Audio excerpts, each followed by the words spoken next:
Esse é o podcast Áreas Contaminadas, um dos canais de divulgação científica da ECD Training. Eu sou Marcos Tanaka Reis, sejam bem-vindos e bem-vindas. Estamos no ano 2 do podcast. Sigam a gente também no YouTube, canal ECD Training, no Instagram, @ECD Ambiental, no Telegram, canal Áreas Contaminadas. Assine a nossa newsletter e fiquem conectados. A trilha sonora foi composta pelos escalafobéticos Mauro Tanaka e Guilherme Durão, @Azalato-Sampa e @Guilherme.Durão. Nossa missão é fornecer conteúdo de qualidade para que vocês ganhem poder pelo conhecimento e ao mesmo tempo dar voz às pessoas do GAC, reconhecendo seu papel e importância pessoal e profissional. O podcast Áreas Contaminadas é um espaço aberto e democrático com opiniões diversas sobre temas ligados ao gerenciamento de áreas contaminadas e ao meio ambiente. Todos e todas são bem-vindos. O oferecimento é da ECD Training e dos colaboradores do Apoia-se. A edição é de Lilian Coreiaço Rios.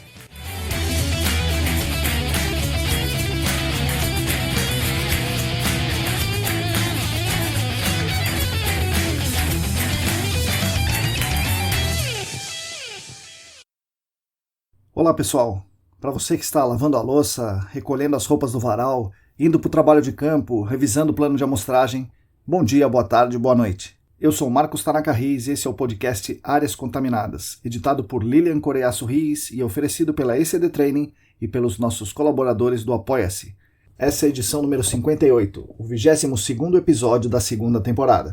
Nesse episódio eu converso com Lívia Souza. A Lívia é geóloga e atualmente trabalha na Golder. Ela conta muitas coisas que são muito legais e foi uma conversa muito bacana, muito instrutiva para mim e espero que seja para vocês também. Nós falamos de aspectos técnicos muito importantes que vão contribuir muito com a atuação dos profissionais do GAC, como o que é investigação de alta resolução, como implementar essa investigação de alta resolução, qual a importância da amostragem de solo em uma investigação, como convencer o seu cliente dessa importância, o que é a abordagem tríade e muitas outras coisas. Ainda dentro do GAC falamos de avaliação de risco, remediação, economia circular, redução das mobilizações, da queda dos dominós mentais que aconteceram com o curso do SENAC, de achismo e regras do dedão no GAC, entre outras coisas.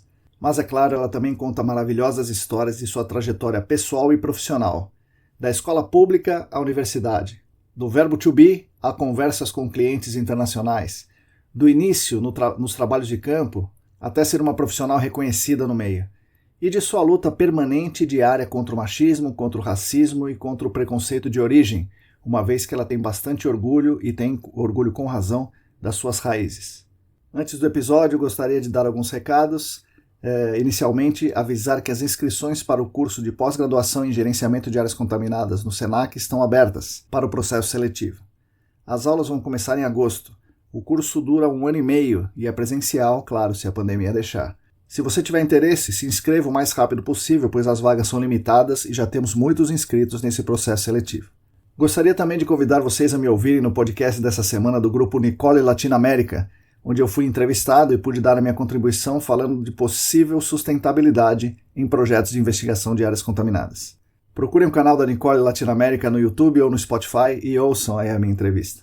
A nossa principal missão aqui nesses nossos canais, podcast, newsletter e YouTube, é levar conhecimento e divulgação científica da área do gerenciamento de áreas contaminadas para toda a nossa comunidade, além de falar sobre meio ambiente, ciência, economia, tecnologia, modos de vida e outras coisas. Ao fazermos isso, tentamos ajudar todas e todos vocês, por um lado dando poder pelo conhecimento e por outro lado dando voz pelo reconhecimento. Agradeço demais a companhia de todas e todos, especialmente as mensagens que vocês me mandam, são sempre muito legais e nos fazem prosseguir nessa batalha diária contra os boletos chegando de um lado e contra as injustiças, desigualdades e destruição ambiental que vem do outro lado. Os nossos canais são mantidos com a ajuda financeira dos nossos colaboradores no Apoia-se. Quem quiser contribuir também financeiramente conosco, o site é apoia.se/ecdambiental. Quem quiser e puder, será muito bem-vindo e bem-vinda e estará ajudando, além de mim, toda a nossa comunidade, garantindo a continuidade dos conteúdos gratuitos para todas e todos.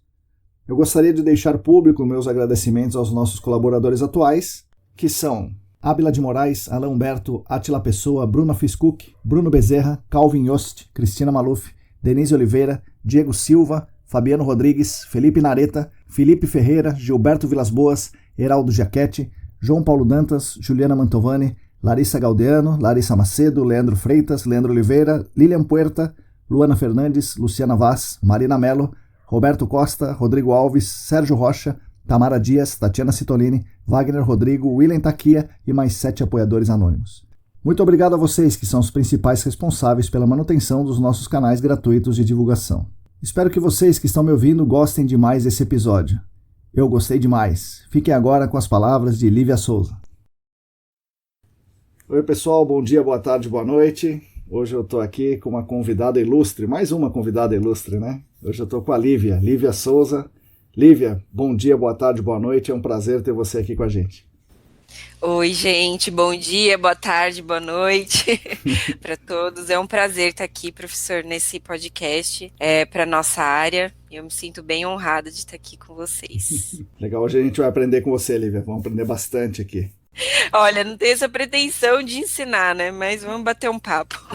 Legal, Lívia, vamos começar do começo. Você, aquela garotinha, onde você cresceu como uma garota e o que te fez escolher a geologia? Bem, professor, e galera que está nos ouvindo, né? Eu nasci no Nordeste, sou natural de Sergipe, né? De menor estado do Brasil.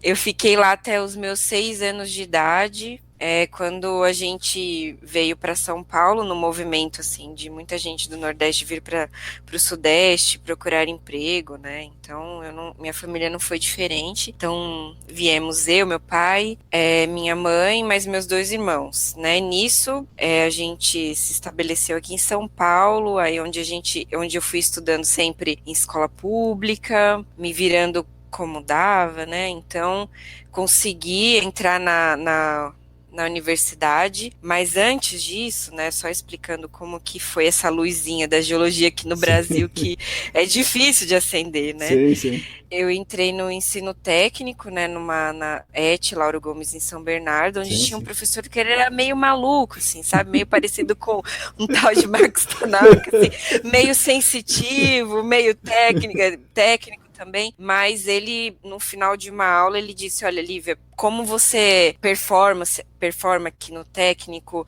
pelas matérias que você tem interesse, como você lida com tal e tal assunto, eu indico que você vá na Universidade de São Paulo e vá conhecer o curso de Geologia. Então, foi a primeira vez que eu ouvi, assim, falar sobre geologia. Claro, né, eu ouvi de uma maneira pincelada no ensino médio, com o professor de Geografia, mas tudo muito por cima. Mal sabia que isso era, de fato, uma profissão. Então, aí eu fui na Universidade de São Paulo, com a minha amiga que fez poli, depois, então, primeiro a gente visitou a poli, aí depois a gente foi lá para a Geo, e foi engraçado essa visita, porque eu percebi, assim, a diferença, né, de ambos serem cursos de exatas, e a gente, né, visitar um instituto, depois visitar o outro, e naquele instituto eu me vi ali, né, eu conversei com algumas poucas pessoas que estavam ali no saguão gelado da Geo, perto do dinossauro, então decidi ali, estudei para isso, né, e consegui entrar, né, na universidade. Não foi fácil de jeito nenhum, obviamente tinha os meus privilégios, apesar de ser de escola pública, né, ainda assim tinha uma casa, conhecia meus pais, então ainda assim, do alto desses privilégios, aí eu consegui entrar na Universidade de São Paulo e fiz o curso, né, foi muito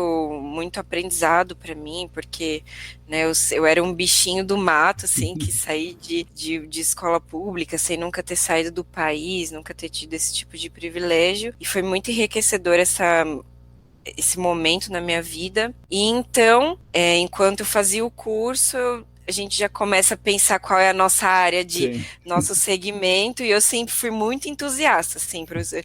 Eu não posso lhe falar assim, nossa, eu acordei e pensei, vou trabalhar na área ambiental. Não, eu me via numa plataforma de petróleo, eu me via numa mineradora, né, eu sou entusiasta, assim, com a minha profissão. E aí, o caminho foi me levando para conhecer mais essa área ambiental, e hoje eu vejo, assim, que apesar da sutileza, assim, desse destino, não tinha como acontecer uma coisa diferente na minha vida, porque por conta, assim, das minhas escolhas políticas e tudo mais, né, da minha cultura, da onde eu vim, eu não vejo como eu me sentiria mais realizada estando, né, em outro ramo. Sim.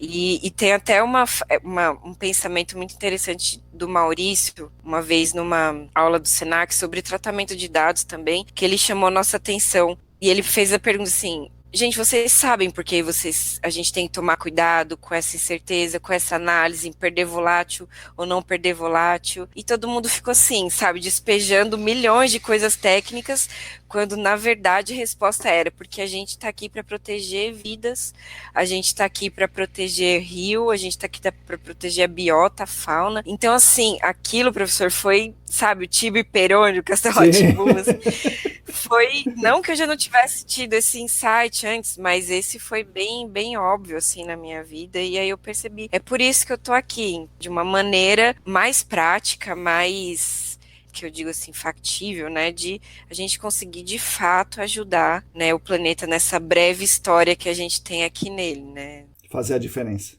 Fazer a diferença, né, como espécie e até como um ser humano individual. Então, né, essa é a minha história, essa minha até agora, né, porque imagino que ainda tenha muita coisa para percorrer. Então, mas essa minha história, meu caminho que eu ainda estou percorrendo.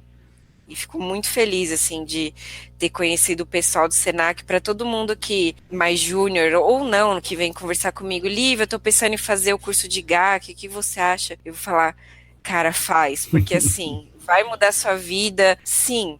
A IPA tá aí para você ler o site, o Cluin, um site sensacional para você ler tudo mastigadinho sobre a nossa área, mas o networking, assim, as pessoas que vai conhecer, você vai entrar em contato com o que é mais de genuíno aqui na nossa área, onde as pessoas estão desenvolvendo o pensamento. Então, para mim, assim, é o que mais faz quando alguém pergunta para mim se eu indico fazer esse curso, é o que eu mais faço propaganda, assim.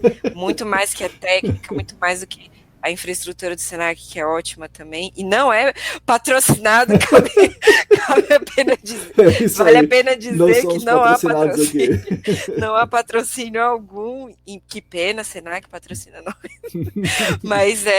mas é isso. O Lauro Gomes, você fez qual curso? Você fez só o médio ou você fez o técnico também? Quem era o professor que, poxa, nós temos que dar um prêmio para esse cara, trouxe você para nossa área, pô. Sim, nossa, lembro de tudo. Ela em São Bernardo, né, Lauro Gomes, eu fiz o médio e o técnico, né, médio pela manhã e o técnico à tarde, e o técnico é laboratorista industrial, mas era basicamente um curso de química, certo, assim, né, que te preparava para trabalhar no chão de fábrica, assim, de indústrias químicas, né, e o professor se chama Maximiliano. Legal. Agradeço, professor, se você ouvir esse podcast. Agradeço, que mudou a minha vida. Olivia, daí você falou uma outra coisa interessante. Você, e para quem te conhece, sabe que você é uma pessoa lutadora, né? Lutadora em muitos sentidos, né? Então você se posiciona e a sua história você contou uma parte dela aqui, né? Diz isso pra gente. Onde que é essa sua história de luta, né? De consciência, mas o que dentro dessa trajetória de lutas da escola técnica, que a gente sabe como é que é, né? Tem pensamento político e social bem desenvolvido, e na geologia, como é que você se vê? Porque meu pai fez geologia e ele lutou contra a ditadura militar, mas ao mesmo tempo a geologia é a mineração, é petróleo, é riqueza, é o capital, né? Como é que é essa dicotomia aí para você? Exatamente, é um paradoxo quase, né? A gente tinha o nosso centro acadêmico com algumas pinturas de figuras importantes que simplesmente sumiram, né? Ou morreram de alguma maneira inexplicada durante esse período, né? Então a gente tem sim uma luta muito presente, assim, a geologia, isso bem me orgulha, assim como o meu estado, Sergipe, me orgulha nas escolhas políticas, mas, como eu já disse, né, a gente, em relação à geração que vivenciou a ditadura, a gente se encontra pelo menos, né, durante o desenvolvimento do meu curso, né, lá em 2007, A gente se encontrava numa situação um pouco mais privilegiada, né, onde não exatamente tinha censura, né? Sim. Então essa barreira a gente já não precisava lutar tanto, mas uma barreira assim que para mim sempre foi muito visível, né? Isso durante o desenvolvimento do curso e o desenvolvimento da minha profissão também, são as barreiras que a gente sempre tem aqui na nossa manga para começar qualquer discussão política, que é igualdade de gênero, igualdade racial. Então, na minha sala, era muito óbvio, por exemplo, social, quem veio de escola pública, né? Muito pouca gente. Sim. Mulheres, o meu ano foi um ano atípico, assim, mulherada, graças ao universo, mais mulheres foram apresentadas à geologia, né? Uhum. Não é porque elas se interessaram mais, não, porque Sim. de alguma maneira a Priscila Cury, por exemplo, né, uma super geóloga de petróleo, minha amiga, ela tinha tia que era da área ambiental, então ela já tinha esse baseline em casa. E assim foi, então meu ano foi um pouco atípico em relação ao número de mulheres, mas sempre foi um curso, obviamente, como um de exatas, né, sempre com bastante homem em maior número durante as turmas, né. Então, se já começa assim, né, imagina-se que a profissão vai refletir o que se entra na faculdade. E também racial, o número de negros, isso na minha sala continuava sendo gritante, assim. Sim. Muito pouca gente, se não me engano, assim, né, porque minha memória não é muito boa, mas um ou dois na minha sala, muito pouca gente, professor. Assim, a gente, como sociedade, ainda falha nessas inclusões, assim, a gente falha miseravelmente, né, então foi isso que eu observei, né, isso durante o meu curso e durante a minha profissão, mais um espelho do que eu observei na faculdade, né, apesar que onde eu trabalho agora, na Golder, a gente nossas lideranças são femininas. E isso eu acho bastante empoderador, assim. Sim. E para qualquer mulher que entra, né, na nossa equipe, ver uma mulher em liderança incentiva, né, isso e te coloca uma perspectiva de, poxa, posso chegar lá também somente com o meu esforço, né? Então, eu percebi também uma outra resistência, assim, em relação à minha origem, né? Então, eu já tive, não é muito comum a gente observar em cursos, né? Isso eu digo por experiência própria, né? Então, observar em cursos pessoas do Nordeste, não é comum, né? Aqui no Sudeste. Eu já tive que desconstruir ao meu redor algumas expressões assim, nossa, que coisa de baiano, nossa, mas isso é muito, a pessoa está com preguiça, então ela provavelmente é da Bahia. Certo. Mas o cara chegou do Nordeste, então ele é preguiçoso, ou ele não vai entender o que a gente diz, sabe? Eu não entendo o que você me fala, porque por conta do seu sotaque, não sei o quê. Então, isso foi uma coisa que eu já chegava assim nos sites, independente de quem eu estava falando, eu já achava uma brechinha para falar: olá, meu nome é Lívia, sou de Sergipe, morei lá, sabe? Uhum. Sou nordestina. E eu pedia para as pessoas explicarem assim: mas por que coisa de baiano? Não entendi. Né? Então, eu fazia esse tipo de provocação. Nossa, obviamente tá que eu certo. sei, né? Sim, claro. A gente entende expressão porque é algo infelizmente usual na nossa língua, mas eu tive, né, que lidar com isso e espero, né, ter feito alguma diferença nas pessoas que estavam ali ao meu redor. Não, acho que sim, acho que sim. Muita gente vai falando porque fala, sabe? E Só porque fala. é bom ter o contraponto, ainda bem que você conseguiu fazer isso. Teve, sei lá, presença de espírito, coragem, né? E para fazer. Sim, exatamente, porque as atividades de campo eram divididas assim, a galera que veio do Nordeste, a equipe de sondagem, e Sudeste, outras, né, regionalidades, a galera da liderança, do escritório, da consultoria, né? E aí eu chego como um pontinho ali para misturar as coisas e dizer, gente, somos pessoas, né? Sim. E a questão da mulher, você sofreu durante a vida acadêmica e profissional com machismo, com esse tipo de atrocidade de intervenção. Sim, sim. Né? claro, né, que de uns tempos para cá, de poucos anos, né, a gente tem aumentado muito mais essa discussão. Então, o nosso radar, até tô pegando uma que a Tamara disse no podcast que ela participou, a gente está começando a ficar com o nosso senso mais aguçado, né? Então, a gente já está um pouquinho mais, o olho está mais aberto em relação a algum tipo de vulnerabilidade ou de tipo de comentário que a gente consegue agir em cima disso, né? Mas, como mulher, né, obviamente, a gente vem sofrendo esse tipo de intervenção, entre aspas, desde pequena, né? Isso, a gente não tem liberdade de escolher a nossa profissão. Tanto é que, pro meu pai mesmo, eu tinha entrado em 2 cursos ao mesmo tempo, em geologia e engenharia química, que, sendo generalista aqui também, não é algo que a gente tem que também desconstruir, mas a engenheira química, aí já pode trabalhar com algo um pouco mais delicado, mais leve. Então eu falei pro meu pai, olha, eu vou desistir do curso da Unifesp de Engenharia Química para entrar nesse curso aqui extremamente masculino, que o senhor mal conhece. Então essa foi uma primeira barreira assim, na minha profissão que eu tive que falar. Ele dizia, não vai dar certo, pode ser perigoso você conviver com tanto homem ao seu redor, e enfim, no fim não foi, né? Porque a gente já está desconstruindo sempre. Mas na minha profissão, professor, eu já vi alguns casos assim, onde eu tive que bater o pé, e ainda bem que a empresa onde eu estava foi junto comigo, né?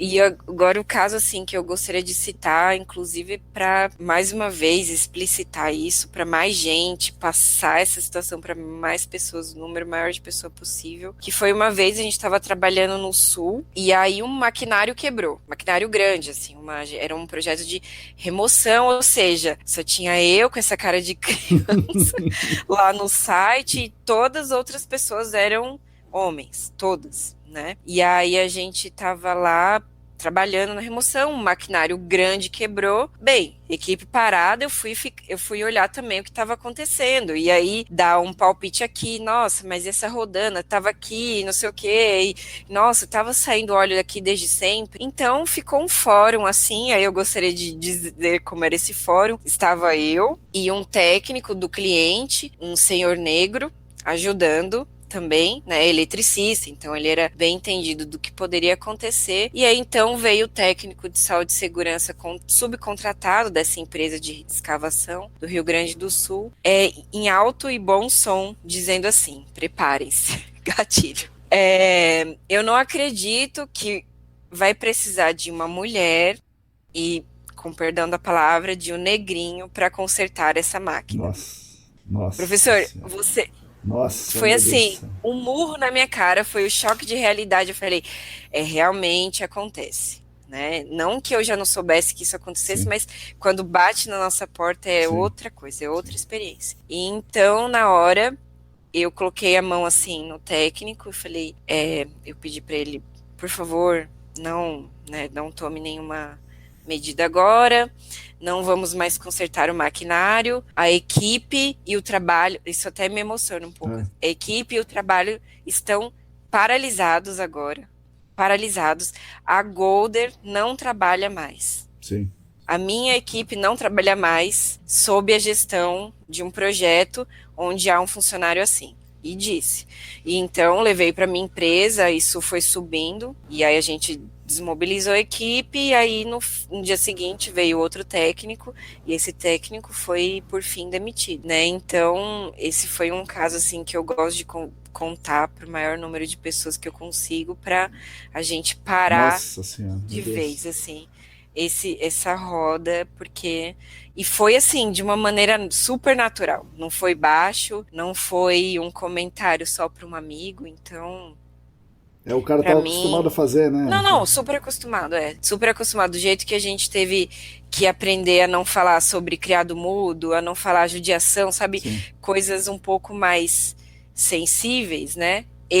Para ele estava sim. falando olha o criado mudo. Sim. Mas não, ele estava. E fora outras coisas, assim, a gente aparecer com um carro gigantesco no campo e a pessoa falar: nossa, mas você que está dirigindo isso? Sim, sou eu, por quê?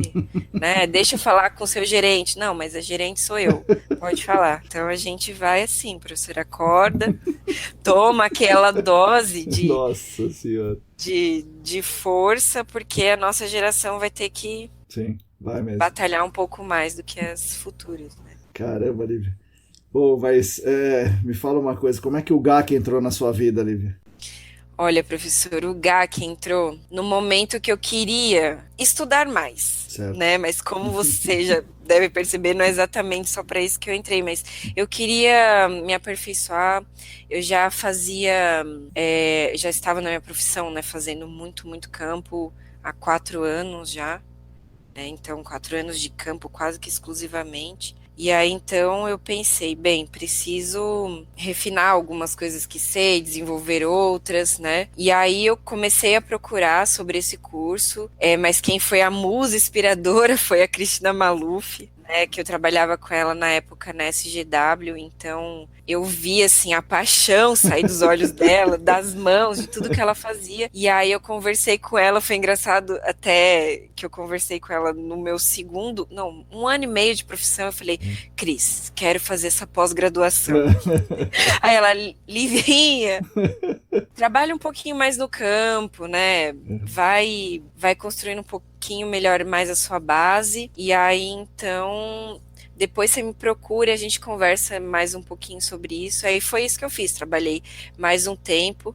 Aí depois conversei com ela, né? Isso eu já tinha, a gente já não estava mais trabalhando juntas. E aí até tive aula com ela, então foi Sim. incrível, assim. Mas foi por essa vontade de querer ter mais um contato mais refinado assim com a nossa área, porque no dia a dia de consultoria, né, a gente, por mais que a gente tente pôr o pé no freio, de ler, de estudar, de tirar um tempo, o trabalho em si consome bastante a gente Sim. durante o dia, né? Tem que ter uma vontade quase sobre-humana de chegar à noite, abrir o site ali do Cluim, e eu sabia que se eu fosse para um lugar físico, assim, me dedicasse a alguma coisa, de fato, seria melhor para mim, para minha profissão. Então foi aí, nisso que o GAC entrou na minha vida e que eu agradeço demais, assim, porque até naquele formuláriozinho de fim de curso que vocês passam, Sim. né, sobre o que vocês acharam, e eu transformei o meu formulário quase que numa citação poética, assim.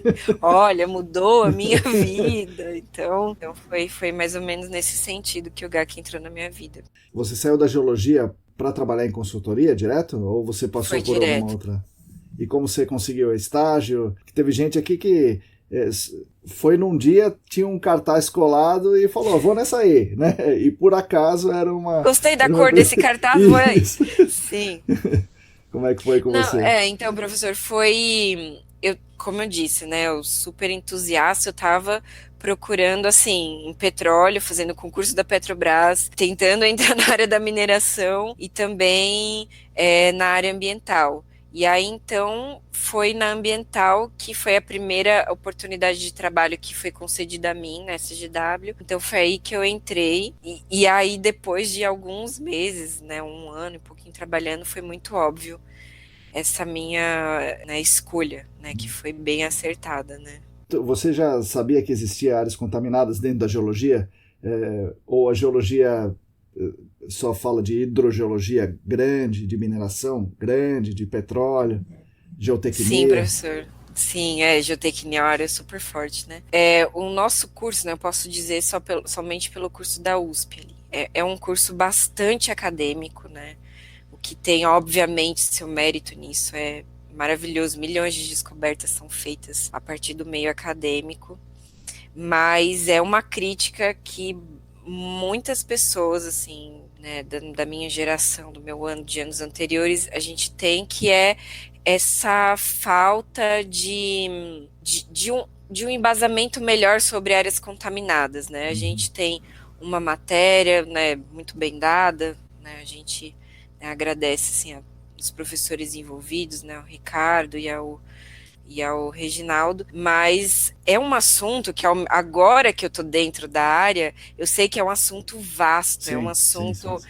E é novo, né, com milhões de vértices a serem descobertos, lapidados, né? Então, no meu curso eu não tinha uma boa ideia do que eram as áreas contaminadas, não mesmo, assim. A gente tinha a área, e é o que você disse, né, na sua chamada, a gente tinha uma noção de hidrogeologia, macro, né, não de muito processo em micro escala, né, de como o contaminante pode entrar em contato. Então, eu elenco isso como uma defasagem, né, do curso de geologia do bacharelado na USP, né? E a gente eu venho pelo menos conversando com a equipe júnior, né? Tem uma empresa júnior da qual eu fiz parte também na geologia, de como a gente pode inserir cada vez mais esse assunto, esse ramo que tanto emprega aqui em São Paulo, né? É um ramo que a gente passou a crise de 2015, enfim, que não passou ainda, mas a gente engatou outra, que é a pandemia, e é uma área que eu diria quase que inabalável, porque os processos têm que continuar, a gente tem que proteger a vida de qualquer jeito. Então, aí eu venho conversando com essa empresa júnior pra gente, porque íamos fazer feiras, né, mas enfim. Tá, agora tá tudo paralisado, mas é um objetivo mesmo que trabalho de formiguinha, a gente conseguir, por essas vias que não são exatamente o curso, a gente conseguir falar mais com a turminha de base ali que está se formando sobre essa área que tanto emprega aqui em São Paulo. Né? Vocês podem ouvir os podcasts, esse seu para começar, né, Lívia? Sim, ouçam, conversem comigo, depois eu mando um e-mail, a gente pode conversar mais sobre a área, é muito, muito interessante e tem, assim, muita coisa pra gente desenvolver, gente, muita coisa. E aí lá no Senac você fez um curso que você gostou bastante, né? Já deu para perceber. Dentro da parte mais acadêmica do curso, o que te modificou, assim, que coisas que você passou a fazer diferente depois do curso? Olha, professora, essa resposta também é muito clara. A gente jogar uma luz em cima da amostragem de solo. Parece até combinado. Parece até combinado, gente, não é combinado. Eu sei que o professor Tanaka, ele é o padre da amostragem de solo, mas eu virei também. Então, é claro que a gente tem todos esses conceitos, talvez de uma maneira mais instintiva, né? Mas ao ter as aulas, né, especificamente, o professor Marcos Tanaka, que está aqui, eu joguei uma luz, assim, que ela não vai se apagar mais sobre a amostragem de solo. E eu fui fazendo micro-revoluções e urgentes. Tanto no projeto que já estava funcionando, era assim, eu conversava com o professor no sábado, na segunda-feira eu já pedia, olha, coordenador de campo, né, o rapaz ou a moça que estivesse em campo, olha, a gente vai mudar, eu tirei uma verba ali da amostragem de água e a gente vai passar essa verba para amostragem de solo. Bem, sim, na loucura mesmo, porque eu queria que na hora que caiu a ficha, eu pensei, a gente não pode continuar investigando como a gente vem investigando com poços de monitoramento de água subterrânea. E aí, então, esse foi meu primeiro approach, assim, com isso que mais me modificou no curso do Senac, né, que foi a amostragem de solo. E aí, agora, internamente, a gente está até, né, desenvolvendo alguns processos para colocar isso de maneira padrão nos nossos trabalhos, e não é um know-how que eu quero que fique só na empresa que eu estou trabalhando, jamais, certo. Né? Isso por meio de artigos ou de conversas em bar, quando puder, claro. Eu quero espalhar isso porque pode ser que não fique tão mais caro assim. Sim. Entendeu? Então, a resposta é bem clara, professor. O que mais me modificou no curso foi a importância da amostragem de solo, sim, sem dúvida, sem dúvida. Caramba, que legal, Lívia. Poxa. Não é combinado, gente, eu juro. Não foi mesmo.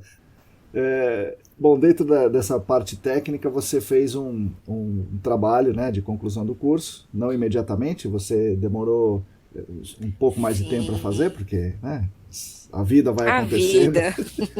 Mas esse mesmo trabalho de conclusão você apresentou na conferência da ESAS, né, e é um trabalho muito bom. Eu comentei sobre ele no episódio 56, eu comente sobre o seu trabalho. Deveria comentar mais, mas eu vou deixar para você mesma comentar. É um trabalho muito bom e você fala sobre investigação de alta resolução e outras coisas, né, que envolvem isso. Mas começa falando para as pessoas, o que é uma investigação de alta resolução, Lívia? Perfeito.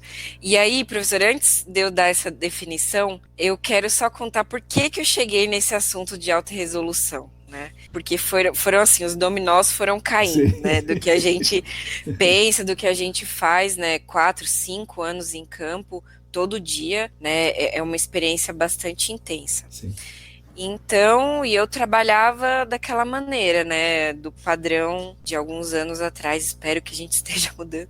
De amostra franja capilar, amostra superficial, e os porquês estavam ali, numa zona cinzenta que Porque ninguém sempre entendia. foi feito. Porque assim, metal é amostra superficial, orgânico é franja capilar. Então você está ali começando na profissão, você está querendo entregar eficiência para o seu chefe, né? Porque consultoria é tudo muito, né? Olha, precisa me provar a eficiência aí do seu trabalho, porque vendemos horas e tudo mais. Então a gente ia tocando. Entrando no curso do Senac, eu percebi, né? Tendo todas as suas aulas, eu falei, gente, a gente não está investigando direito.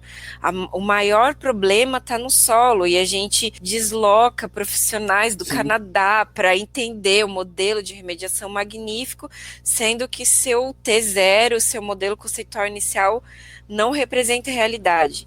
Então, foi essa desconstrução que foi tendo, não foi uma desconstrução boa, porque você olhar para trás e pensar que tudo que você estava fazendo estava, assim, um pouco errado.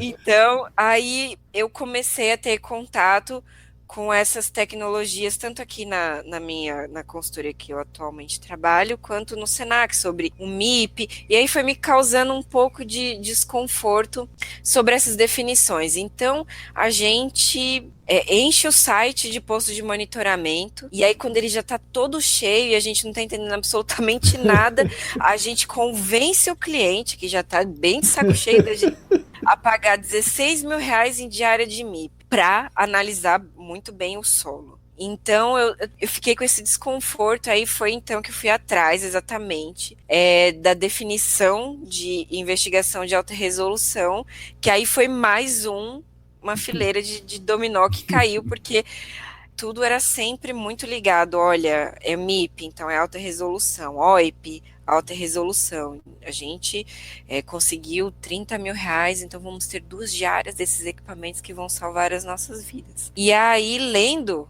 né, de acordo com a EPA, né, a Agência de Proteção Ambiental dos Estados Unidos, eu vi que a definição de alta resolução, ela está totalmente ligada com a heterogeneidade do meio. Ou seja, são estudos, métodos, práticas, técnicas que respeitam a heterogeneidade do meio, que é um estudo feito numa escala apropriada. Ou seja, se a gente tem, como eu tenho alguns projetos que tem heterogeneidades totalmente díspares. Eu tenho um projeto que a gente tem até 16 metros, o mesmo perfil litológico, um silt alaranjado, de uma deposição sedimentar assim super espessa. Então a heterogeneidade desse site é uma. Já trabalho em sites onde a gente tem sedimento terciário, onde a gente vê intercalação milimétrica de areia com argila, que faz totalmente a diferença.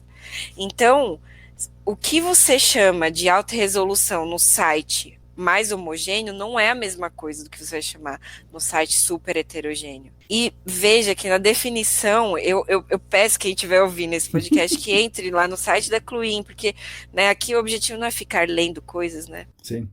Como se fôssemos robôs, estivéssemos só no meio de uma aula de faculdade que o professor lê os slides, né? Então, façam esse exercício, entrem no site da Cluin, da EPA, que é um site fenomenal, que tem toda a nossa área muito bem descrita, e lá não cite em nenhum momento, para ser alta resolução, por favor, desloque para o seu campo um MIP. Sim. Ou um HPT, né? Sim. Então, a definição que precisa ficar na nossa cabeça é investigar o meio em uma escala apropriada que respeite a heterogeneidade dele. Inclusive, professor, teve até uma situação bem interessante, né, que vale a pena contar aqui que eu tive uma reunião com a FEAM, né, o órgão ambiental de Minas Gerais, e nessa reunião, ficou até em ata depois, que eles pediram, indicaram o uso de ferramentas de alta resolução para o site. Né? E sendo que esse site é aquele site que eu citei, que ele tem um perfil totalmente homogêneo de cima a baixo. E aí, numa reunião posterior, eu os convenci dizendo que tudo que a gente já estava fazendo respeitava a heterogeneidade do meio. Então, a tal da alta resolução, que, né, pode resolver os problemas, ela já estava sendo aplicada, porque a gente já tinha um volume muito bom de dados, né, a gente estava amostrando o perfil, né, a cada 20 centímetros, isso para um perfil super homogêneo é bastante detalhado, e aí, porque até na cabeça do órgão ambiental de Minas Gerais, né, um estado onde há mineração, onde a geologia corre um pouco mais no sangue das pessoas, também não está clara essa definição. Então, alta resolução, a decoreba respeite a heterogeneidade do meio, seja como for. Se for para coletar com uma colher de centímetro em centímetro, você está respeitando, né?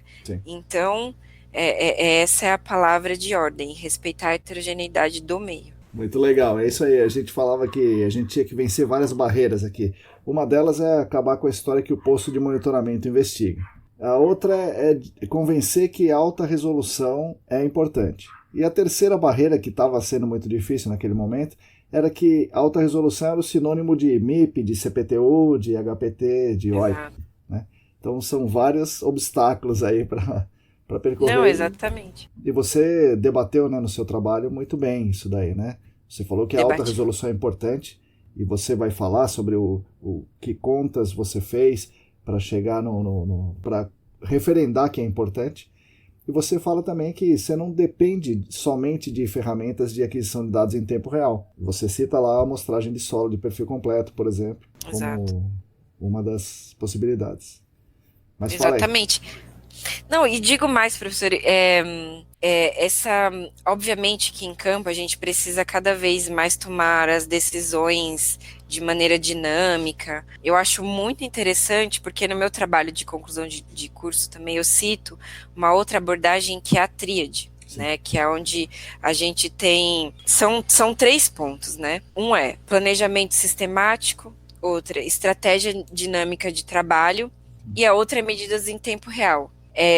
E o que mais me chama a atenção nisso tudo são essas medidas em tempo real, porque de fato a gente precisa otimizar o trabalho, a gente precisa otimizar as idas em campo, o tempo, né, que o projeto fica ali no órgão ambiental, e nisso tudo a gente pode estar perdendo um tempo sagrado para proteger o rio, proteger os receptores, né? Então eu vou além, né, disso, porque eu acredito, tanto é que meu trabalho de conclusão de curso, ele apresenta diversas maneiras de termos essas respostas rápidas, esse respeito à heterogeneidade do meio, em um custo que não é elevado, porque ferramentas a gente já tem.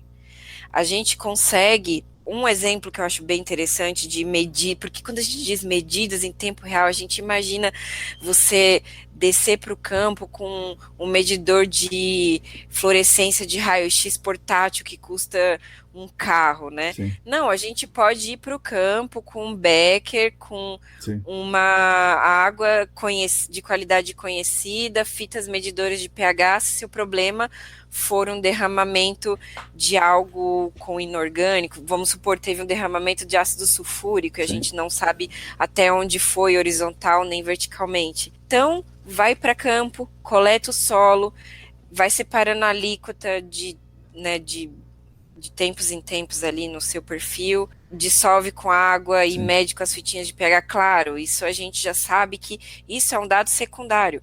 Tanto é que tanto esse High Resolution Site Characterization, que é definida pela EPA, quanto a tríade, eles citam claramente dados de segunda, Sim. como se fosse segunda geração, segunda qualidade, que são dados qualitativos, Sim. que são dados que dão uma ideia para a gente. A gente não vai utilizar, olha, deu rosinha, deu vermelho naquelas fitas de pH, a gente não vai colocar isso. E nem o XRF. E nem o XRF. Que também é um dado de segunda classe, né? Exatamente. É para você ter uma ideia, como a fita do pH, é isso aí. Exatamente. Como, por exemplo, o screen point, enquanto aquela coleta ao longo da sondagem, enquanto você faz a sua investigação. Eu acabei de sair de um projeto, né, onde eu gerenciei um caso, onde o cliente estava muito desconfortável, essa é a palavra, com pluma saindo do site.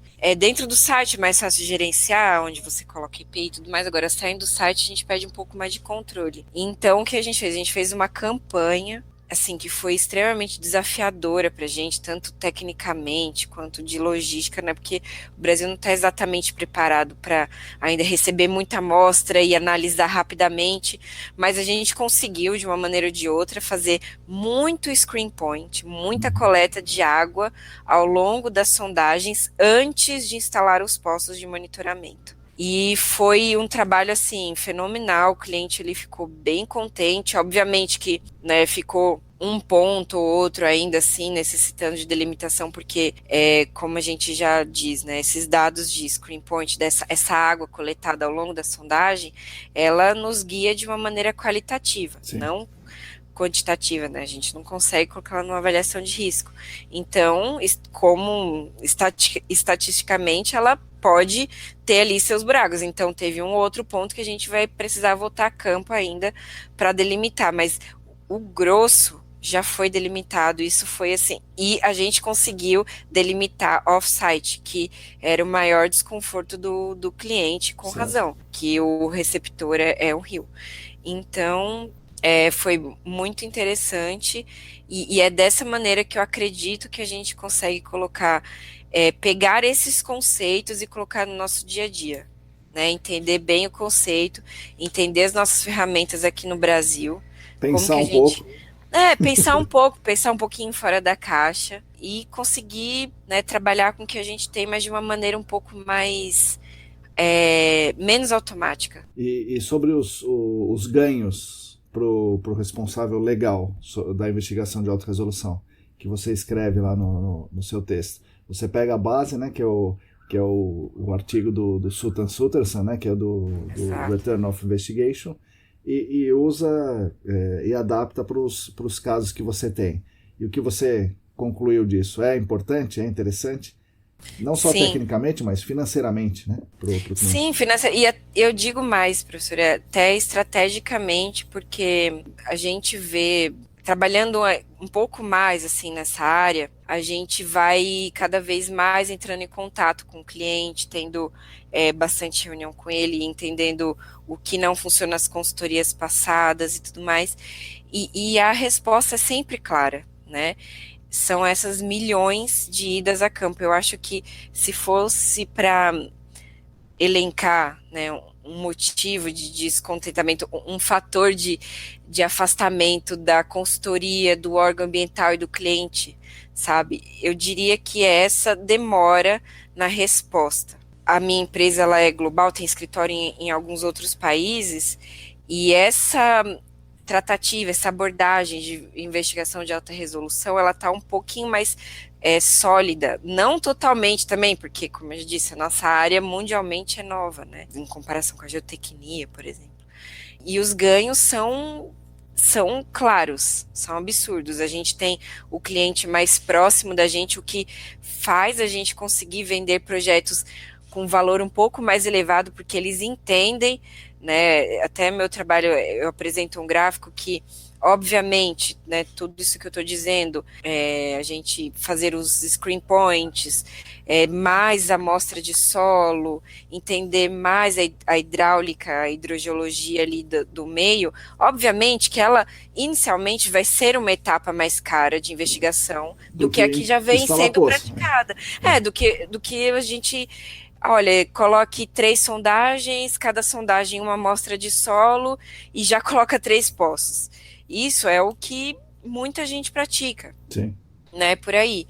Então, obviamente que quando eu vou desenvolver uma proposta onde eu coloco muito mais amostra de solo, amostras de água ao longo da sondagem com rush, porque se custa R$ 140 uma amostra normal, com rush ela vai para 280. Então, assim, já de cara esse projeto, por mais alternativas baratas que a gente tire da nossa cachola, ainda assim fica mais caro. Sim. Né? E então, esse é o nosso papel como consultoria, criar esse conceito na cabeça do cliente, porque não adianta. Eu já vejo os órgãos ambientais, principalmente aqui em São Paulo, né, caminhando para esse entendimento. Obviamente que a CETESB, né, é muito grande, nosso estado é gigantesco, até todo mundo tem essa percepção, ainda vai um tempo. Mas eu vejo que o legado está mais na mão da consultoria. A gente precisa, a gente, né, que consegue articular todas essas pontas, né, e ainda conversar com as pessoas de outros países, né, na nossa área, a gente tem esse legado de construir isso com o cliente, que é quem paga, é da onde sai o dinheiro, de construir esse legado. Olha, cliente, a sua etapa inicial pode ficar, eu rodei, professor, obviamente, né, que foram valores grosseiros, né, que podem até estar um pouco longe da realidade, mas é o que a gente tem até o momento. Então, imagina que uma investigação de alta resolução, que eu não gosto de também chamar exatamente de alta resolução, mas essa um pouco mais detalhada, né, pensando mais no solo, ela vai ficar de 30% a 40% um pouco mais cara do que uma etapa única, exclusiva de investigação. Certo. E aí, qual que é a questão? Não há nesse método, nessa toada que a gente vem trabalhando, é impossível a gente delimitar ou entender um pouco melhor o caso em 1 ou 2 etapas de investigação. Né? Eu já cansei de ir para o mesmo cliente, parecia até algo periódico, como se fosse a amostragem de água subterrânea. A cada 1 ano, a gente ia para o cliente fazer uma etapa de investigação. Então, era assim, uma etapa de investigação num dado momento do ano. Aí tinha 2 amostragens de água subterrânea, aí depois mais uma investigação. Então, parecia que a investigação entrava como um monitoramento periódico. Complementar 1, complementar 2, complementar 25. Exatamente. Né? Quem inventou essa palavra complementar para as investigações está de parabéns. Porque é exatamente esse conceito. Assim, a gente tem que atacar esse tal de complementar.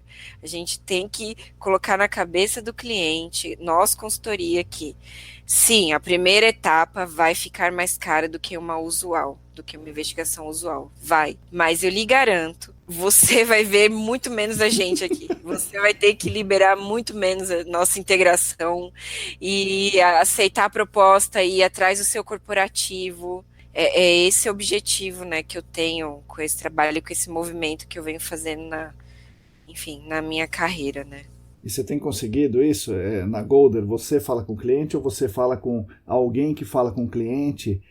Você tem sucesso em metade das vezes, todas as vezes, 10% das vezes?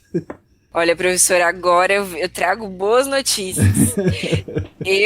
100% de aceitação. E eu digo, não são, obviamente, não vou falar aqui os clientes, porque senão amanhã eu teria que procurar emprego, mas não são clientes que são mega corporações, eu digo que são clientes que têm seu budget, ele é destinado, um budget não tão grande, um budget apertado, um orçamento apertado para questões de meio ambiente, né? Então entra ali exatamente tudo, né? Se quiser fazer uma poda ou desmobilizar algum tipo de árvore, está no mesmo saco que uma remediação. Né? Então a gente tem que, no cliente, a gente tem que lutar por nosso orçamento ali também na provisão que eles fazem.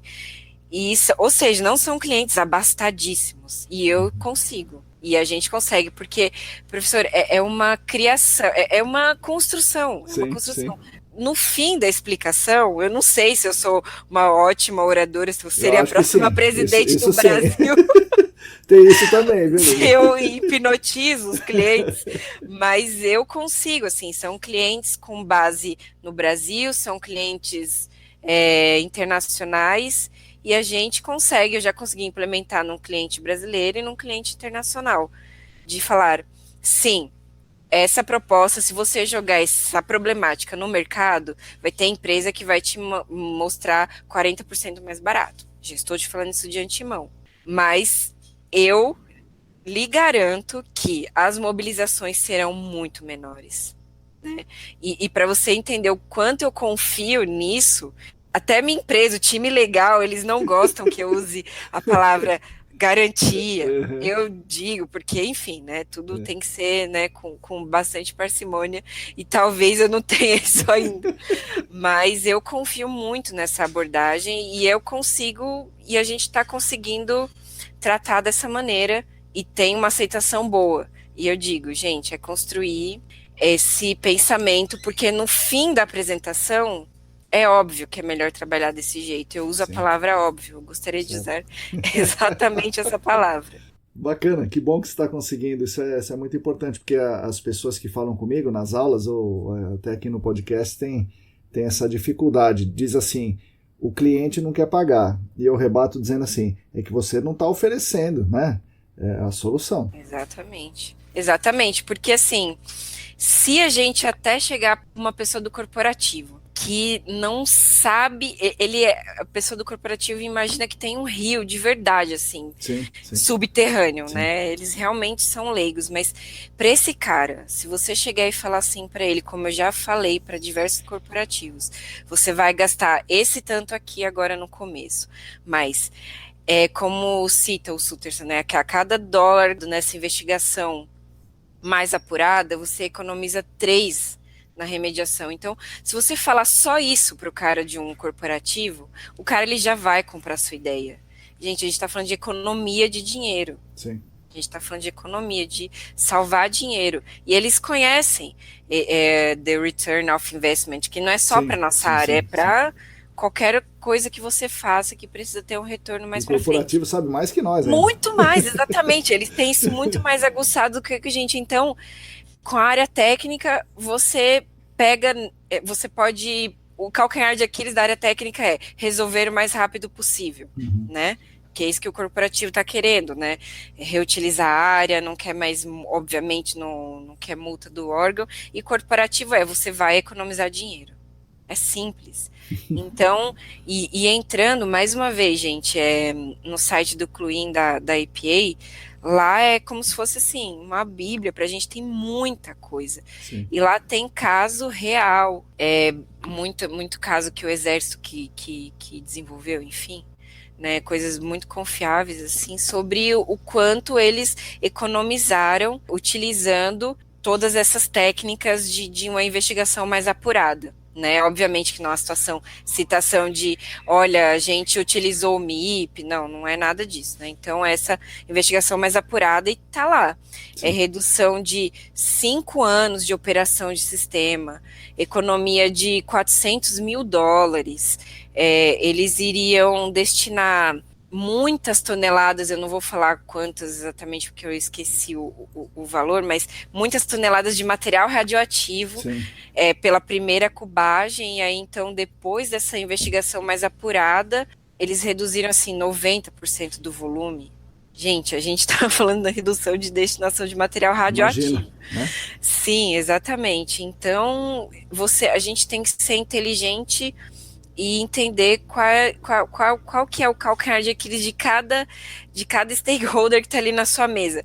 Do cara do corporativo, então, economizar? Sim, economia. A gente tem isso aqui provado em outros países. Aqui no Brasil ainda não, porque estamos ainda começando, mas então, sim, gente, vamos lutando, explicando desde o início a importância, apresentando essas definições, sem esse achismo no nosso mercado, que a gente vai conseguir sim espalhar essa abordagem nos clientes.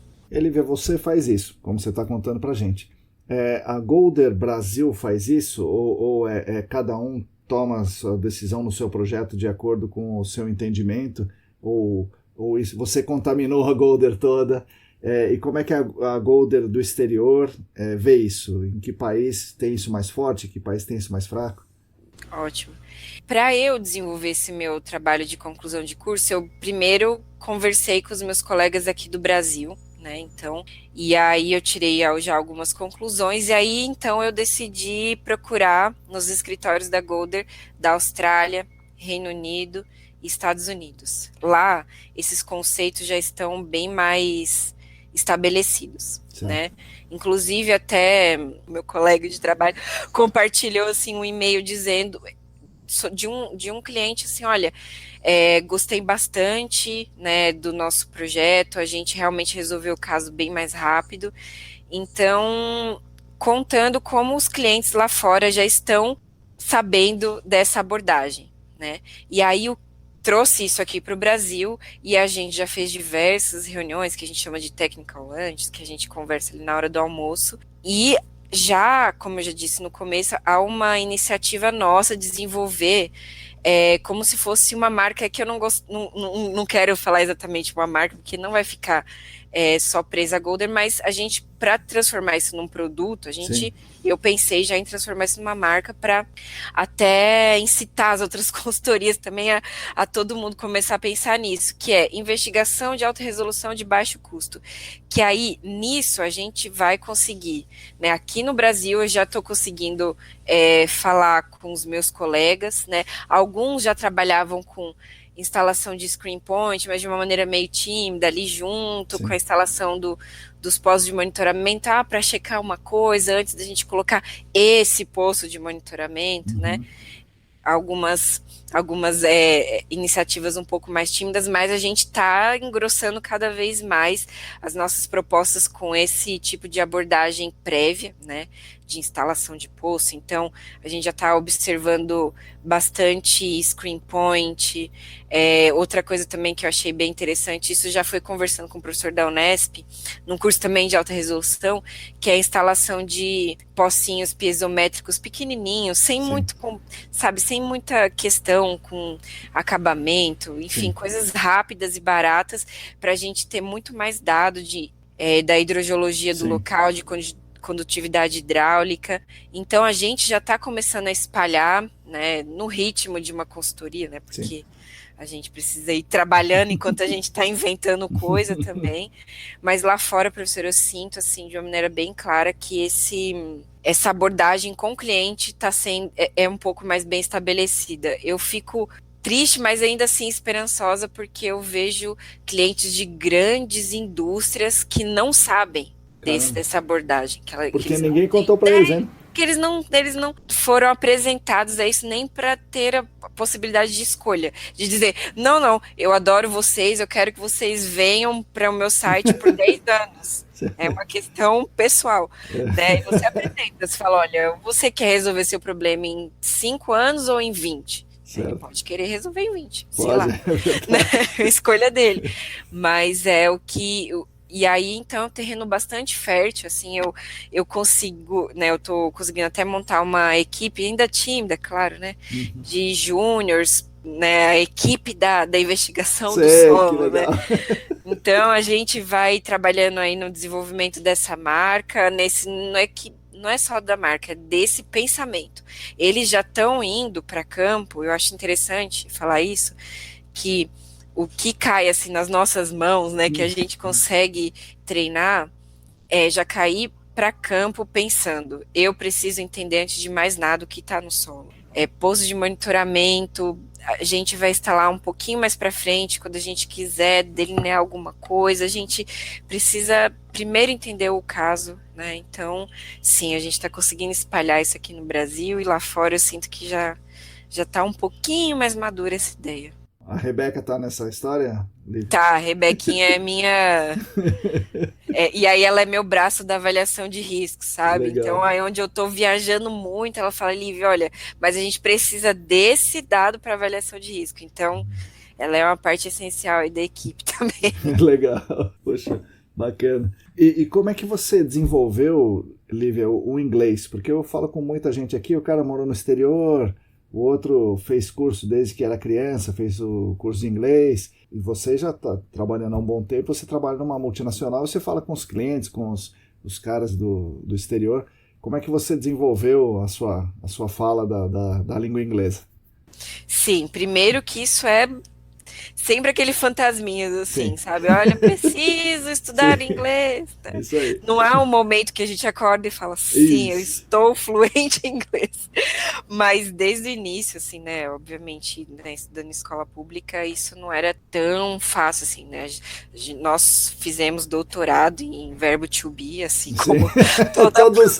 toda a população brasileira, somos É isso mesmo. experts, PhD em verbo to be. Então, fui me virando com música, né? Então, meu inglês, ao chegar na consultoria, dava para escrever uma música da Britney Spears, Legal. né? Assim, eu não conseguia exatamente falar com o cliente, a não ser que se eu falasse com o cliente sobre um amor que eu tive, uma decepção amorosa, sobre o meu dia, então era um inglês um pouco ali meio infantil, adolescente, meio teen. Só que a nossa área nos obriga a cair de cabeça, assim, entrar de cabeça no inglês, porque tudo isso que eu estou citando de a plataforma do Clean, da APA, tá tudo em Sim, inglês, sim. né? Então, para quem estiver ouvindo esse podcast, é o quanto conseguir fazer, o quanto antes conseguir estudar inglês e com textos técnicos da nossa área. Porque uma coisa é você achar que você consegue se virar no inglês. Ah, fiz uma viagem para os Estados Unidos, consegui pedir minha pizza, entrar no hotel, Uhum. pegar o metrô. Esse é uma caixinha de inglês, né? A caixinha de inglês que a gente tem que entrar nesse nosso inglês técnico, que é fácil, porque Sim. a gente já Já usa entende? muita coisa. A gente não chama garrafa de vidro que a gente amostra o Uhum. volátil para TO15, né? A gente fala bora o VEC. Sim. Então, a Então, gente. VEC, né? Bora, É. tal. Então, assim, tudo que a gente já vai. Muita coisa a gente tem quase que se esforçar para falar em português na nossa área, né?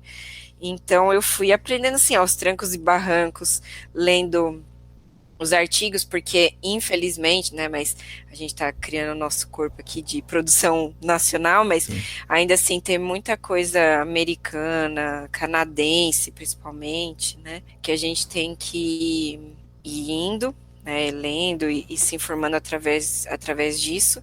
Então foi aí que eu comecei a desenvolver meu inglês técnico, né, e nas reuniões semanais com os clientes que não tem espaço assim, olha, deixa que eu estudar o verbo to be um pouquinho mais para conseguir falar para o cliente que o site dele está contaminado ou não. Não, é assim, o cliente marca uma reunião para quinta-feira, então você vai ter que falar, olha, o seu site está contaminado, não está, a gente precisa pensar de uma outra maneira, vender essa investigação mais apurada, tudo em inglês. Então, fui me moldando no dia a dia, né? Tinha a pretensão de fazer um intercâmbio para o Canadá, mas por motivos de pandemia, o Foi projeto adiado. está em hold aí agora, exatamente. Mas é uma luta diária. Gente, para quem está ouvindo esse podcast, eu trabalho numa empresa que a exigência tem inglês e eu não sou assim um asno em inglês e a gente tem que se virar principalmente com inglês técnico. Então a minha dica é pegue esse site do Cluin, da APA, e aí nele é como se você estivesse entrando no caule de uma árvore, aí Uhum. começa a disseminar para milhões de outros galhos, aí você vai ver se já está num site Sim. na Holanda, entendendo sobre o meio ambiente, sobre, né, as leis, enfim, e outras metodologias e abordagens, então. E aí outra coisa, né? Eu tô agora fazendo inglês, né? Mais técnico e tudo mais, e é difícil você achar um profissional que é da área Sim, e que dá aula de inglês. é Então, verdade. eu estou ensinando agora a minha professora de inglês sobre a Ah, minha área, que legal.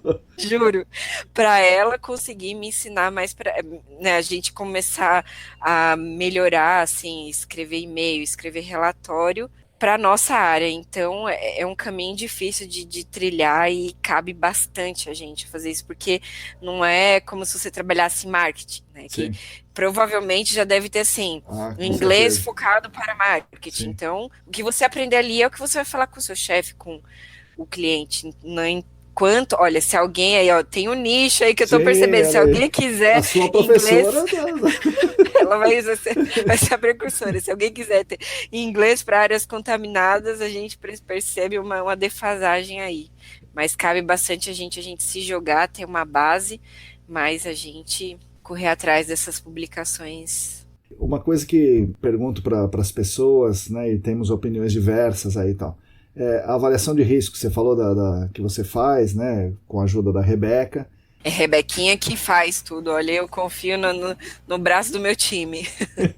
Mas as consultorias fazem avaliação de risco, né, intrusão de vapor, modelagem. Isso, uma boa parte disso daí é feito para não fazer, né? Então, a gente faz uma avaliação de risco, você tem a contaminação, mas a avaliação de risco te quantifica o risco e é uma chance do responsável legal não fazer a recuperação da área, porque não existe risco, né?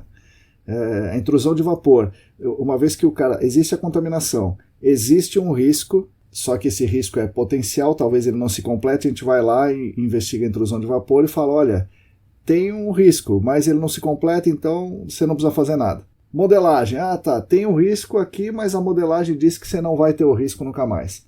Então isso aí muita gente, eu vejo como um jeito de não fazer. Mas muita gente no mercado, todo mundo no mercado faz isso, né? Isso é normal, é científico. Então, como é que a gente consegue separar a ciência, nesse caso, que a ciência está correta, a avaliação de risco existe, a intrusão de vapor existe, a técnica está correta, vamos chamar do político aqui, que a gente está deixando o responsável legal externalizar esse custo aí para as futuras gerações. O que você vê nisso? É uma questão bastante interessante, professor, e eu acho que, na verdade, essa questão ela vai se tornar cada vez mais presente no nosso dia a dia, porque, para mim, eu sou categórica, a gente trabalha com os melhores padrões possíveis de trabalho, então a gente tem que garantir que aquele dado representa exatamente aquilo. Sim. Como a gente está lidando, né, com isso atualmente, exatamente, se não tem risco, então parou por ali. Só que a gente está falando que ainda assim tem uma concentração de tetracloreteno ali num site, ali num solo, né? E como que isso vai ser deixado para as próximas gerações, né? Então, e aí eu tenho alguns casos que aí entra aquela briga de titãs, né? CETESB versus Ministério Público, que a gente fica ali no meio, que é onde o Ministério Público já entra com avaliações ecotoxicológicas. Então, respondendo de uma maneira bem prática, né, esse seu questionamento, eu acredito que a nossa área vai ficar cada vez mais criteriosa, porque a gente vai precisar garantir não só a saúde humana, mas também como da biota, da fauna, da flora. Enfim, a gente vai abarcar cada vez mais receptores. E aí eu posso dizer assim, por mim, pelos meus projetos, pela minha consultoria, que o que é decidido tecnicamente, ele tem sempre que sobressair a questão política. Eu já trabalhei em muitos casos que o cliente tinha uma ideia do que se fazer com o resíduo X, e a Golder e a gente, né, eu como consultora e outros colegas, a gente chegou a uma outra conclusão que não era a mesma do cliente, e a gente teve que quase que cortar relações. Olha, essa aqui é a nossa posição técnica é essa, né? A gente não tem controle sobre o que estava já acordado com o corporativo de vocês, porque, né, tem todas essas promessas da área Sim. técnica da indústria com o corporativo. Não, a gente vai fazer isso daqui, gerar lucro. E aí a gente falou, olha, isso não gerará lucro, é um resíduo, a avaliação de risco diz exatamente isso, e essa é a nossa posição. Então, a minha opinião é que sempre a área técnica tem que ter, obviamente, sobressair e sobre deixar essas concentrações, mesmo que gerenciadas para a geração futura, eu sou também bem rígida com isso. Eu acho que a gente tem sim que cada vez mais abarcar o maior número de receptores, tomar cada vez mais cuidado, ainda mais assim, obviamente com o espalhamento vertical, que a gente ainda não conhece muito sobre como lidar com o espalhamento em rocha.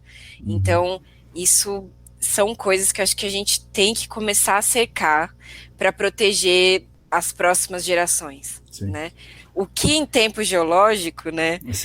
Eu, geóloga, pensando, eu sei que uma hora a gente vai sumir daqui e simplesmente a atenuação natural vai ser o grande mestre de todos e a gente vai, né? E a Terra volta à sua condição natural. Mas na nossa escala, na nossa escala humana, eu acho que a gente tem que se cercar das melhores técnicas e de técnica. Simplesmente técnica, tirar essa questão política de já ir para um projeto com uma resposta. Sim. Isso não funciona para mim, nunca vai funcionar. No dia que isso funcionar, eu penduro as minhas chuteiras, porque é técnica e a gente não tem compromisso com nenhuma resposta pré-estabelecida, né? E sobre deixar isso para gerações futuras, a gente tem que ser cada vez mais criterioso e estudar muito bem todos os desdobramentos. É uma área nova, mas a gente está aqui para desenvolver cada vez mais. Você acha que existe consumo consciente? Existe, sei lá, sustentabilidade corporativa? Ou você acha que dentro do sistema econômico vigente estamos caminhando para o colapso ambiental e não tem salvação? Olha, professor, eu vou sim. Você vai perceber que eu vou lá nos primórdios. Eu estou lendo aquele livro Sapiens, Sim, do Harari. Muito, muito bom esse livro. Eu sei que naquele livro eu consegui perceber que a natureza do ser humano é a natureza destrutiva, do Homo sapiens, né? Sim. Tem vários livros nessa linha interessante. Sim. Onde o Homo sapiens entrava, a megafauna desaparecia, um para um, com relação primária. Assim. Tendo isso em vista, eu já acho que a nossa permanência aqui já é de uma maneira nós não somos sustentáveis ao longo do tempo geológico. Eu não imagino a gente durando assim por milênios, porque essa pandemia é não de um jeito filosófico, mas é como a Terra está respondendo ao nosso estímulo de ocupação, né? É como as coisas estão se desenrolando, né? Mais uma vez, não de um jeito super filosófico, precisávamos disso, não. Sim. Eu digo que a gente está ocupando uma área que não é nossa e a gente está desequilibrando tudo e fazendo a gente ter contato com algo que pode nos dizimar, né? Então eu acho que a gente já tem essa natureza destrutiva desde a essência. Mas já que estamos aqui, e eu não estou incitando um suicídio coletivo, obviamente, eu digo que a gente tem que fazer o que nos cabe, né? E o que nos cabe é pensar em maneiras, mesmo que minimamente sustentáveis, né? Então, foi bem interessante essa sua pergunta, porque eu tenho um outro ramo aqui que eu estou trabalhando bastante com um profissional bem experiente de remediação da França, Olivier, que a gente está estudando sobre economia circular. Né? Obviamente que também é mais um conceito muito novo que a gente tem que espalhar, né, esse conceito por aí, mas e a gente conseguiu pegar esse conceito de economia circular e colocar para nossa área. Então a gente tem um cliente que está tendo uma rodada de projetos de inovação e a gente colocou uma ideia que é ter uma área onde há um solo contaminado, a gente trata esse solo e a gente consegue usar ele em outro lugar, né? Então, soil farming, assim, mas tentar espalhar isso cada vez mais, né? Porque não faz sentido num planeta onde a gente está cada vez brigando mais por território, densidade demográfica explodindo, claro que um pouco menos, né, mas ainda assim muita gente por território. Então é inimaginável você remover aquelas milhões de toneladas de material radioativo, porque na verdade você está tirando de um lado e colocando no outro. Você não está resolvendo o problema, na verdade, né?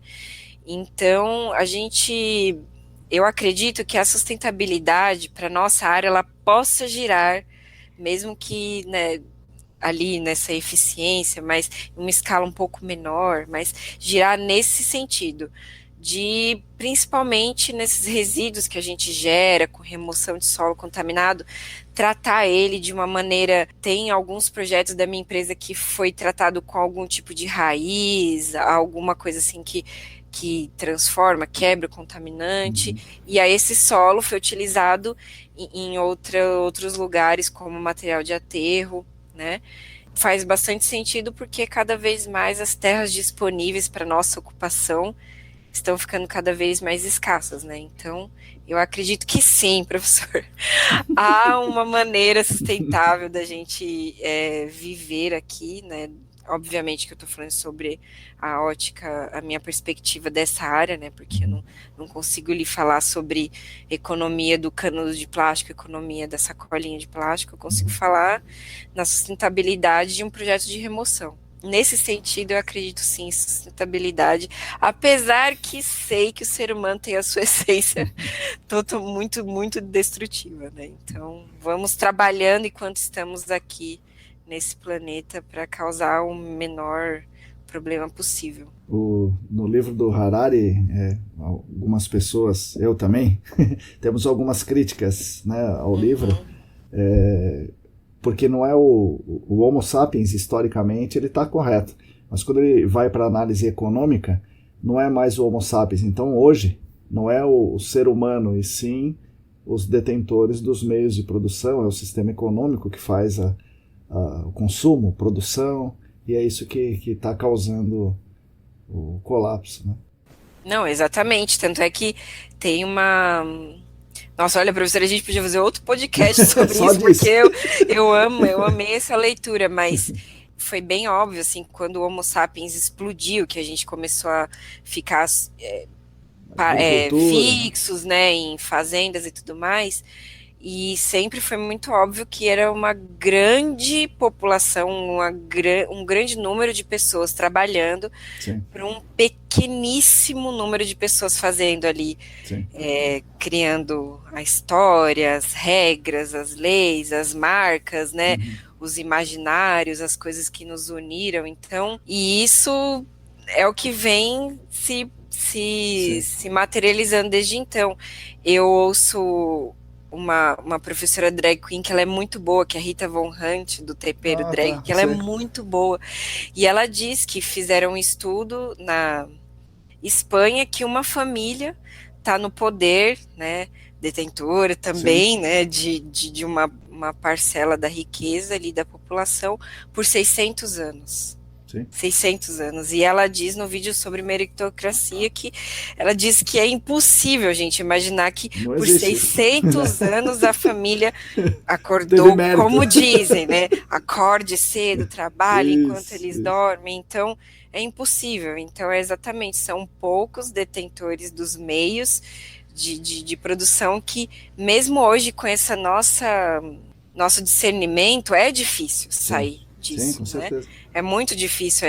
Eu sei de tanta coisa que, pelo que, assim, óbvio, não sei de tanta coisa, mas eu quero dizer que, pelo que eu sei, eu deveria pegar esse meu conhecimento e me mudar para um morro, porque, ou seja, não pode estar vindo água de nenhum lugar, eu preciso me instalar no topo de um pico muito, muito alto e plantar a minha comida ali, comer só aquilo, e ali eu conseguiria colocar tudo que eu sei em prática, né? Mas não, eu estou aqui no centro de São Paulo, né, com um celular, trabalhando para uma companhia de capital, né, no mercado. Então, assim, eu acho que, mas eu vejo isso com bons olhos, eu vejo que a gente pode ser um infiltrado no meio, assim, sabe? Entendi, legal.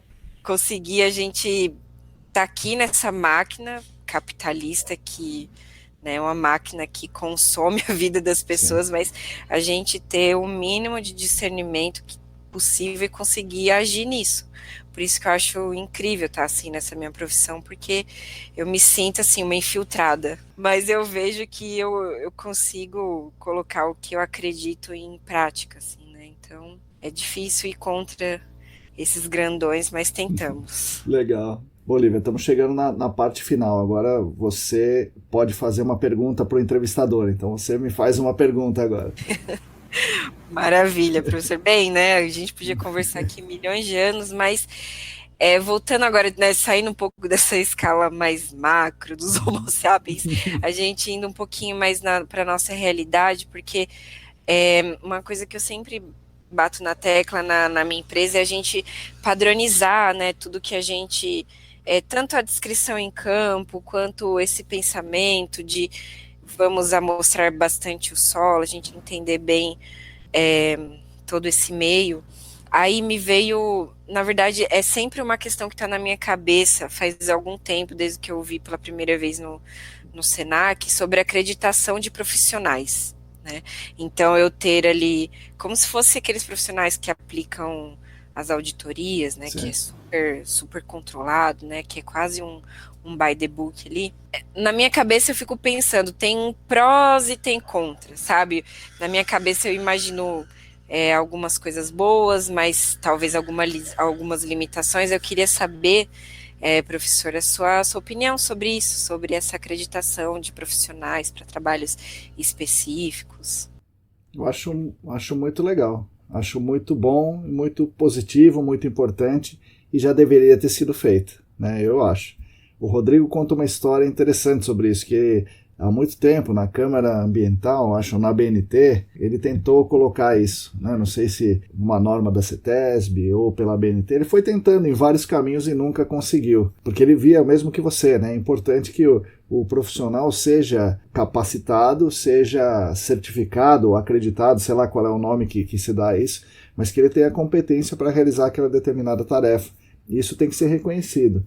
E no momento em que ele apresentou, quem deu uma barrada foram as empresas de consultoria, porque naquele momento se entendia que o profissional ficaria muito valorizado e daí ficaria um pouco mais complicado. Mas sim, isso aí já faz, sei lá, 10 anos, talvez mais, acho que quase 20 anos que essa ideia andou, parou, mas eu acho que em breve isso vai ser retomado, viu, Lívia? Acho que ótimo. Vai ter isso aí, sim.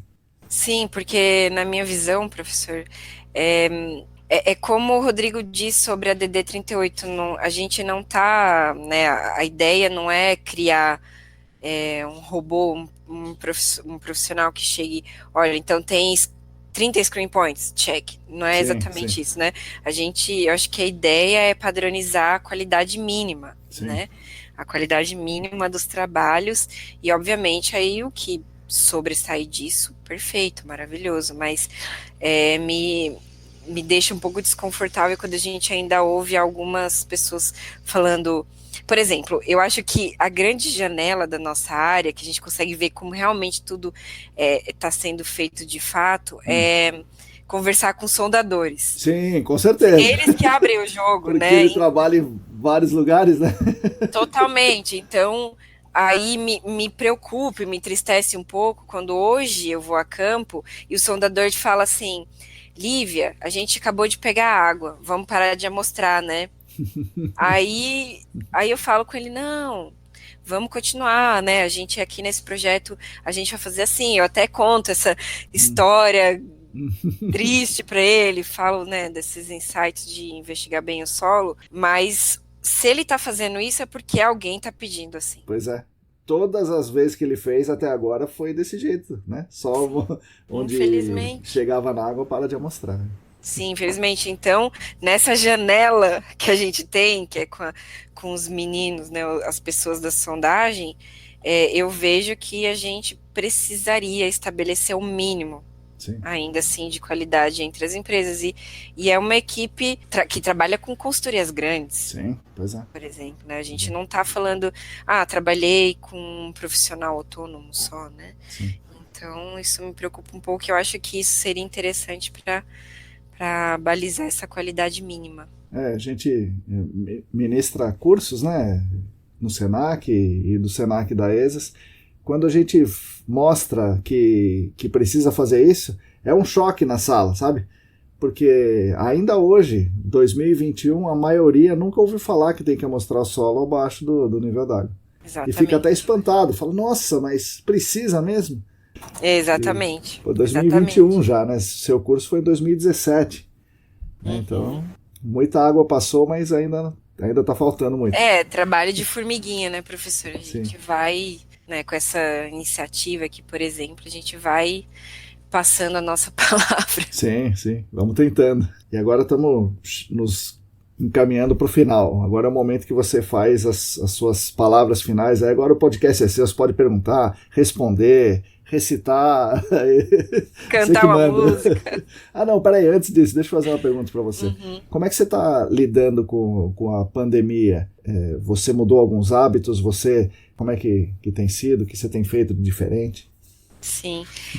Bem, professora, a pandemia ela começou já numa época da minha carreira que eu já não vou mais tanto para campo, né? Então, tá sendo de fato um home office, assim, né? Certo. Então, fui algumas vezes só para campo e aí gerenciando as equipes de campo, eu acredito que foi um pouco mais gerenciável porque pelo menos, né, da maneira com que eu trabalho aqui na minha empresa, a etapa de campo já é um pouco mais blindada, assim, a gente já utilizava bastante EPI, já não ficava muito próxima do maquinário por conta do barulho, agora, né, por conta, né, do vírus. Então, como gerente da equipe de campo, a gente conseguiu contornar bem, né, medidas de distanciamento, carro só para uma pessoa, duas no máximo, uma numa ponta, outra na outra, vidro aberto, enfim. Então a gente conseguiu lidar bem com isso. Agora, trabalhando aqui, Lívia, com os projetos, né, aqui no dia a dia, falta muito a interação do cafezinho, assim, muito, muito, porque é ali onde a gente troca ideia, a gente tem uma percepção melhor, consegue tirar as nuvens da cabeça que você tá com você fica muito tempo olhando para o mesmo problema, você não consegue achar a saída, né? Para isso acontecer agora na pandemia, você não vai, né?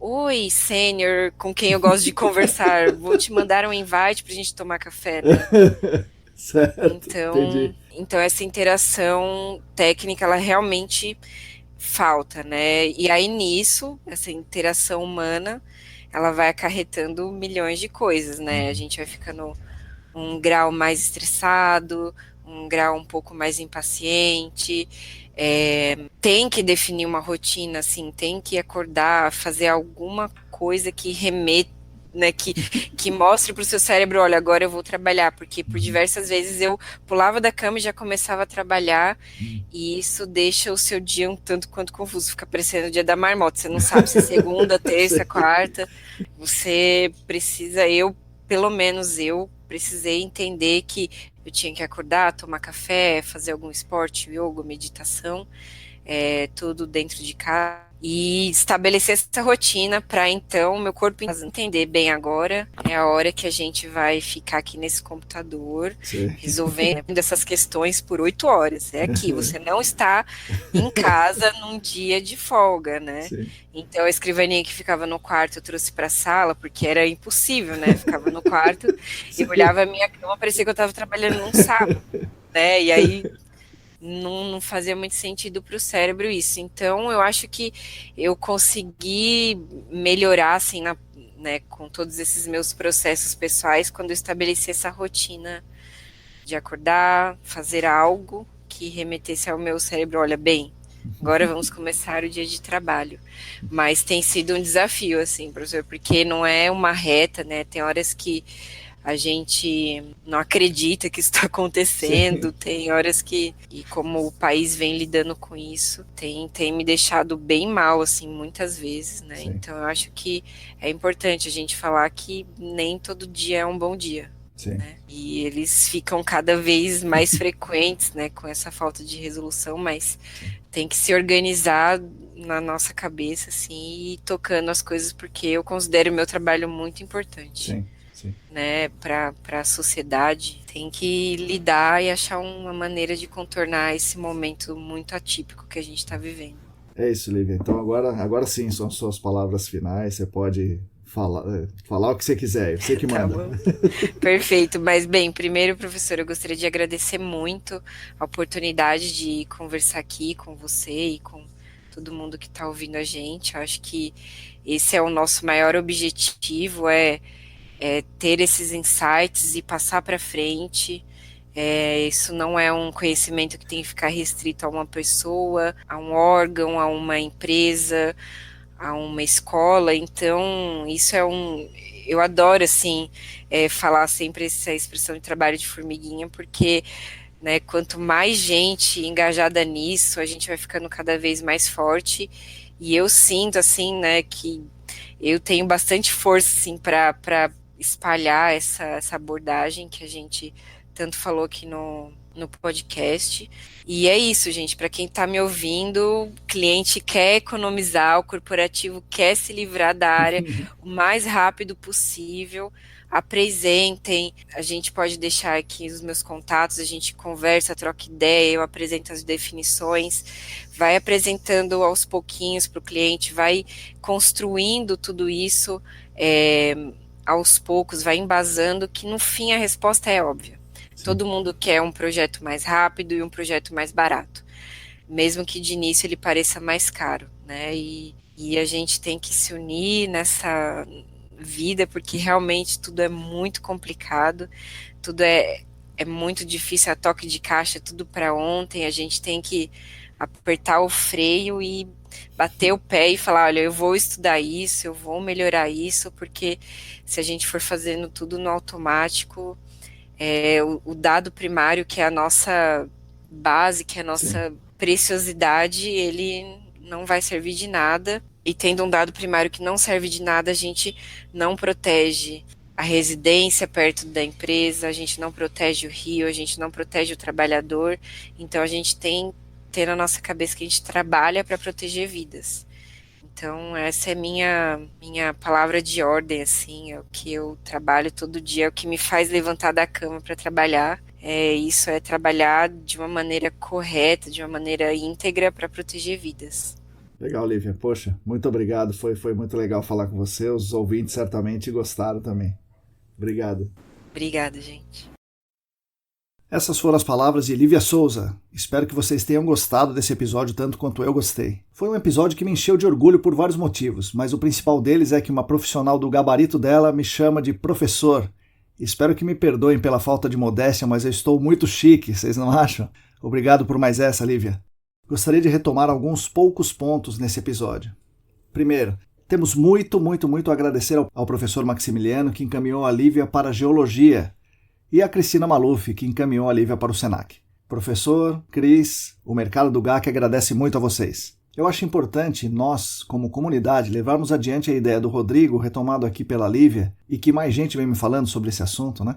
De criar uma acreditação, uma certificação do profissional para atuar no GAC. Isso vai ser muito bom para o mercado e ainda melhor para o profissional, que vai se sentir mais valorizado. Acho interessante a gente começar a falar sobre isso e tentar implementar como nós podemos chegar nesse ponto. É muito importante a lição que ela nos deixa de procurar o calcanhar de Aquiles de cada stakeholder do GAC, de modo a convencê-lo, cada stakeholder, de fazer um bom trabalho, né? De convencê-los de que fazer um bom trabalho é o melhor. É um bálsamo ouvir dela que ela tem conseguido isso internamente na Golder e tem conseguido isso também com os clientes em que ela atua. O que eu mais ouço nas aulas e nas discussões é que o cliente não quer pagar, não quer fazer, ele vai contratar outro se você propor uma coisa mais correta, né, mais assertiva, com mais detalhe, de maior qualidade na investigação, mas certamente o cliente não quer pagar porque não foi oferecida a ele a opção de escolha. Então ofereçam as opções que respondem às perguntas que são feitas. A noção que a Lívia tem sobre investigação é muito boa e muito interessante. A prioridade, como ela fala, deve ser a amostragem de solo, como nós temos falado aqui desde sempre. Amostrar o solo. Historicamente temos vencido várias barreiras aqui. A primeira é que priorizar a investigação é importante. Isso era uma barreira que existia lá atrás, ainda hoje existe um pouco, mas eu acho que nós estamos passando por ela, né? Priorizar a investigação é importante. A segunda barreira é que devemos investigar em escala adequada, de detalhe, em alta resolução. Nós estamos no meio dessa barreira agora. Nós estamos tentando superar essa barreira, essa de investigar em escala adequada. E por fim, temos, né, uma outra barreira que é difícil de ser transposta, que alta resolução, a gente tem que entender que alta resolução não é sinônimo de uma ferramenta como o MIP, não é sinônimo de OIP, não é sinônimo de CPTU, nem de nenhuma outra ferramenta específica de tempo real. A investigação de alta resolução é muito mais do que isso, né? Então essa barreira nós temos que vencer também. Outra coisa que ela falou aqui, muitos profissionais e muitas consultorias fazem nos projetos, fazem o que sempre foi feito e nem sequer param um pouco para analisar as alternativas. Essa ideia, esse acontecimento que ela citou no episódio é muito comum. Sobrou uma verba de 30 mil reais. Vamos fazer lá 2 dias de MIP para o MIP nos dar todas as respostas. Isso normalmente não ocorre dessa forma. E aí a culpa, quando não dá certo, acaba sendo da ferramenta. Quando na verdade a culpa é da abordagem anterior, que fez sobrar 30 mil reais ao invés de ter investigado corretamente desde o princípio. Basicamente, não amostrou solo o suficiente. E se amostrou solo, fez só até a franja capilar.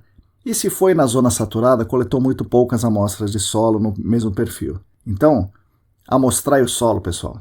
A Lívia falou também sobre o nicho que alguns de vocês que me ouvem podem aproveitar. Aulas de inglês para profissionais do GAC.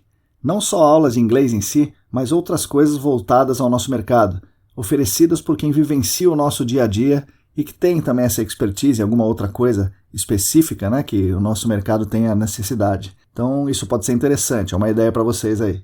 Como último ponto que eu gostaria de destacar, ela falou de uma forma muito legal do livro Sapiens. O livro Sapiens é do Yuval Harari.